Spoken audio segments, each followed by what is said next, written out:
Washington Governor Bob Ferguson and other state leaders were sounding the alarm over President Trump's recent moves at a news conference today. The Democratic leaders criticized his actions, from potential trade wars to his executive orders. Albert James is in Olympia with more on what state leaders are saying.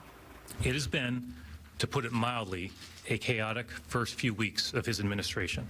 On the economic front, the governor says the state is aware of $162 million in federal funding that is currently frozen, with the situation changing day by day.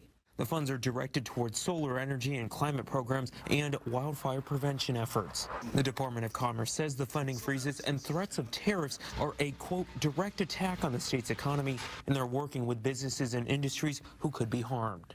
Families and businesses and jobs are at risk, and those who are most impacted likely will be from rural communities, farmers, overburdened communities, and the like. When it comes to federal action around immigration enforcement and restrictions on transgender people, officials reiterated that strong protections are afforded to all people under state law.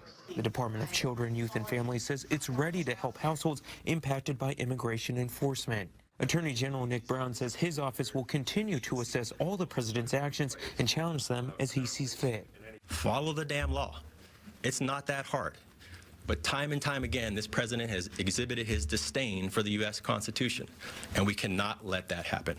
And so we will continue to use our processes in our courts to make sure that the president, like anybody else, follows the law.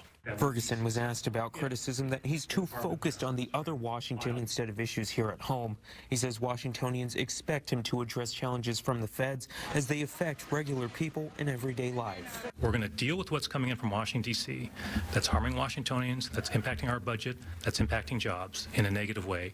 And at the same time, we're moving our state forward. As for the budget, Ferguson says the situation in D.C. doesn't help with the state's projected multi-billion-dollar budget shortfall. The governor says he'll have an update on his request for state agencies to trim 6% of their budgets at the end of the month. In Olympia, I'm Albert James reporting.